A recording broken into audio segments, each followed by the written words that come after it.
The Pichu London Cup Series playoffs continue at Texas Motor Speedway. It is the first of 3 races in the round of 12, and it all kicks off right here in the Lone Star State.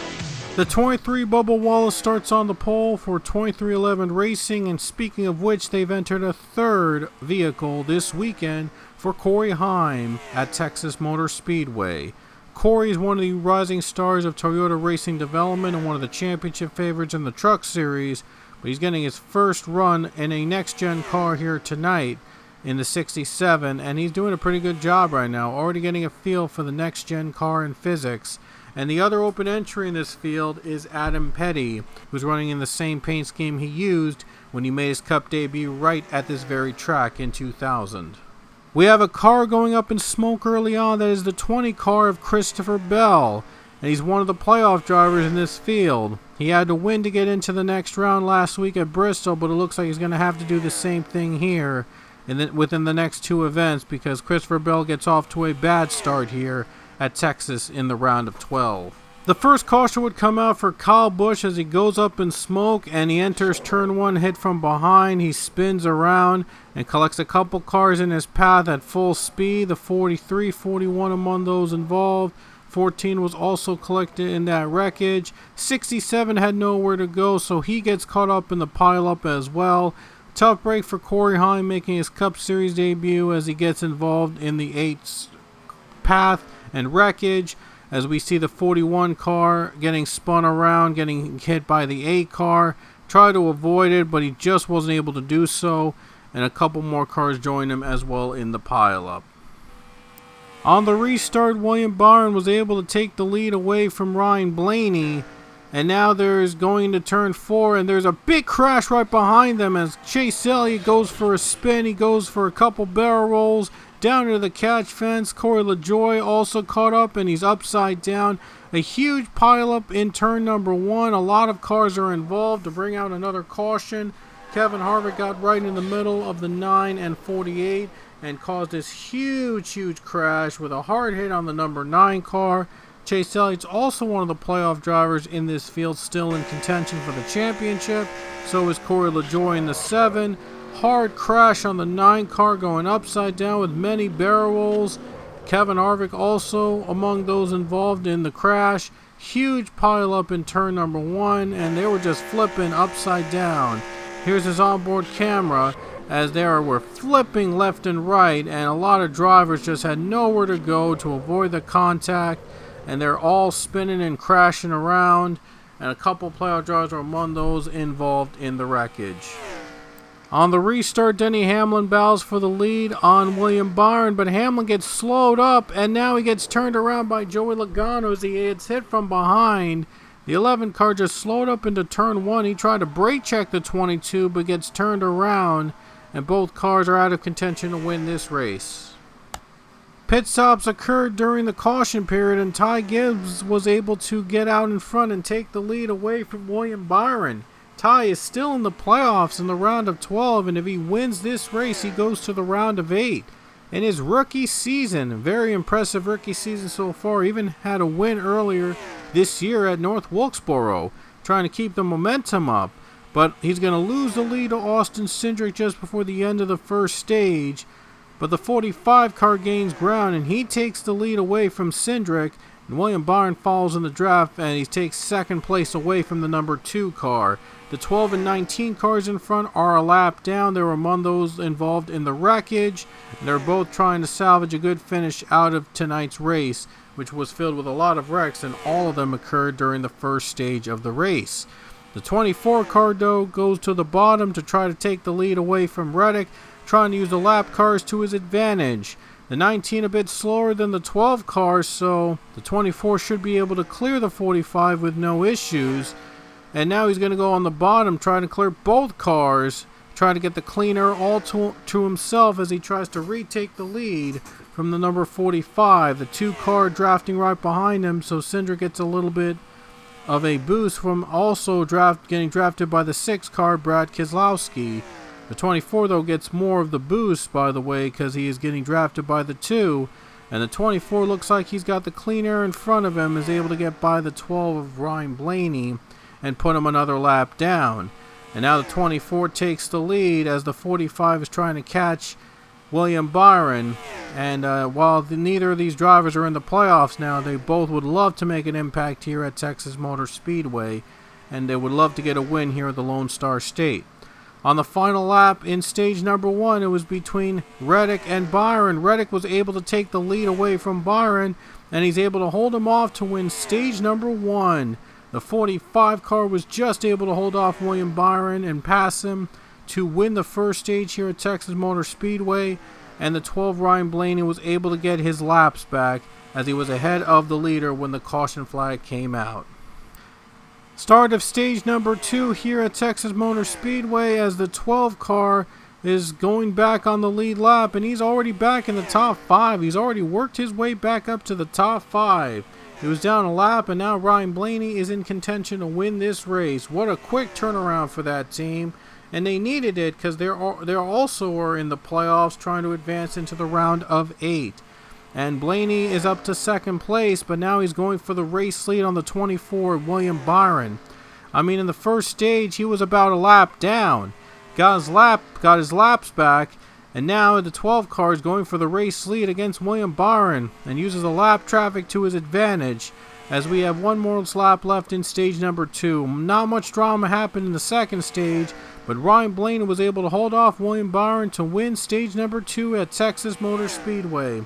He started off a lap down at the end of stage 1, and he worked his way up to in stage number 2 to the race lead, and he won the stage. And what a comeback that was for the number 12 team, even though no stage points are awarded in these playoff events.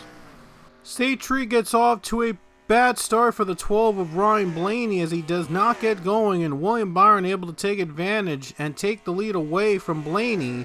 Now he's got a challenger in the form of Brad Keselowski. Comes out of nowhere, and Brad Keselowski takes the lead from William Byron. The 6 team looking to make a statement as they were winless in the regular season, but during the playoffs they're trying to score a win here at Texas, trying to make a statement to all the other drivers out there. And RFK has never won with Brad Keselowski in the wheel of the 6 car before. They've had several wins with the 17 of Chris Buescher. Buescher, I think, won an exhibition race at the Glen last season to mark the 10th anniversary of the offline series. Brad K is now going to put a couple cars a lap down. Adam Petty and Ryan Preece down a few more laps down. The 46 just had a struggling night here at Texas Motor Speedway. They're only expected to run one more race this season, and then next year Adam Petty will run another part-time schedule, and he hopes to add the Daytona 500 to that in 2024. But Adam Petty, though, is going to be down another lap as Brad Keselowski passes him and puts him a couple more laps down. Keselowski takes the lead, and at one point, he lapped the entire field. I mean, as you see in the bottom left of your screen, the second place car is now a lap down behind the 6, but Keselowski is going to have to make his way towards pit road on pit strategy, and now he comes to the pits for his final pit stop of the night, as Keselowski is trying to hold on and make a statement tonight at Texas Motor Speedway. He is not currently in the playoffs, but he's racing like he is in the playoffs, trying to get into the championship race. But Keselowski, though, he knows his championship hopes are already dashed away, but he's trying to make the most of this opportunity, is trying to make a statement by holding on for the win at Texas. And now he gets passed by the other cars. Kevin Harvick takes the lead off pit road on pit strategy, but he's got a challenge from William Byron as Byron goes to the bottom and takes the lead away from Kevin Harvick as time is running out for the 4 team to pick up one more win before Kevin Harvick calls it a career. Byron does take the lead, and now the 12 car just follows behind him. Byron was eliminated from the first round of the playoffs last week, and he's hoping to win and make a statement tonight at Texas. Blaney is still in the playoffs, and he needs a win to advance to the next round. Otherwise, he's going to have to rely on results of the next 2 races in the round of 12 if he doesn't win next week's race at Talladega. But he is one of the favorites to win next week, as he has had several victories at Talladega. But the 12 would like to get a win here today to get Talladega out of the way and not have to worry about the next 2 weeks for him to advance into the round of 8. But here comes the number 6, Brad Keselowski. He has worked his way back up to the front and has taken the lead away from Ryan Blaney. And now the 6 is back out in front with 20 laps to go. William Byron stays in third position, looks low, and tries to find a way around the 12. But the 6 Brad Keselowski's back out in front. They've got to deal with lap traffic as well, but these are the 3 fastest drivers of the race. Blaney won stage 2 and Tyler Reddick won stage number 1. Keselowski was just in the back, but he has worked his way up thanks to pit strategy. Now he's got some lap traffic ahead of him as the 47 Ricky Stenhouse slows him down a bit, and that might be an opportunity for Blaney to take the lead. There's a crash in front of them. AJ Allmendinger hits the wall in turn 1 and stalls onto the track. It looked like he has a problem, and he hits the 78 car, and he goes for a spin and stalls into turn 1, but thankfully the leaders just barely dodged him. But the caution will come out, and with 15 laps to go, William Byron took the lead on the restart. The 24 gets up and running. Keselowski right behind him, and Blaney in third position again does not get off to a good start. He struggled on the restarts today, and that might have cost him the victory. 6 car though goes for the race lead with 12 to go, and Keselowski retakes the lead and is trying to pull away here at Texas to pull off a shocking victory in the Lone Star State. Keselowski takes the lead from the 24 William Byron, and he was able to pull away in the final couple laps. Keselowski is about to see the white flag as the leader now with 1 more lap to go at Texas Motor Speedway. Looks like the playoff drivers will have to wait till next week at Talladega for a chance to lock themselves into the round of 8 because Keselowski is making a statement tonight. He was on the back for most of the day but has worked his way up, and pit calls were the right calls for the 6th team. Keselowski trying to finally win as a co-owner of Roush Fenway Keselowski Racing. The 17's had a handful of wins under his belt in the past couple seasons, but the 6 hasn't been lucky until now. Brad Keselowski comes off the final corner and he wins at Texas Motor Speedway. Keselowski takes the checkers in the Lone Star State and makes a statement tonight at Texas in front of all the other playoff drivers in the field. So Talladega is going to be an interesting race to watch out for next week. We might see some spots going back and forth as no driver was able to claim their spot into the next round tonight at Texas. So Talladega next week will be a big race for those playoff drivers looking to lock themselves in on points or even trying to win to get into the next round. And then there's the Roval as well in 2 weeks, so there's also that. So the next 2 races are going to be interesting to see for those in the round of 12. Brad Keselowski takes the checkers at Texas, and we're about to show you the point standings as we head to next week's race.